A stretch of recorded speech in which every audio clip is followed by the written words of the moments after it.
পৃথিবীতে আমাদের অনেক দামি সম্পদ রয়েছে, কিন্তু সবচেয়ে দামি সম্পদ হলো আমাদের মাতা পিতা, যার ব্যাপারে আল্লাহ পাক রব্বুল আলামিন কোরআন কারীমে বলছেন ওয়াবিল ওয়ালিদাইনি ইহসানা, তোমরা তোমাদের মাতা পিতার সাথে সুন্দর ব্যবহার করো, সুন্দর আচরণ করো।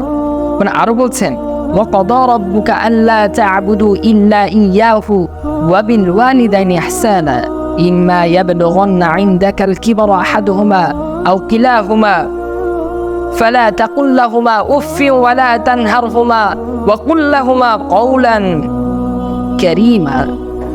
রব্বুল আলামিন বলছেন তোমার রব আদেশ দিয়েছেন যে তোমরা তাকে ছাড়া অন্য কারো ইবাদত করবে না ও পিতামাতার সাথে সুন্দর ব্যবহার করবে।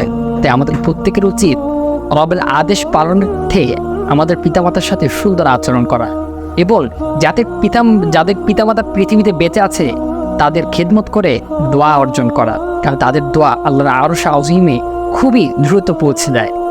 তাই আমরা আজ থেকে আমাদের পিতামাতার বাধ্যগত সন্তান হব এবং তাদের আমরা খেদমত করব। আল্লাহ পাক রব্বুল আলামিনের ইবাদতের পাশাপাশি তার খেদমত করার চেষ্টা করব। আল্লাহ পাক রব্বুল আলামিন বাধ্যগত সন্তান হিসেবে আমাদেরকে কবুল মঞ্জুর করুক, আমিন। ওয়া মা আলাইনা ইল্লাল বালাগ, পৌঁছে দেয় আমাদের দায়িত্ব। আসসালামু আলাইকুম ওয়া রাহমাতুল্লাহি ওয়া বারাকাতুহু।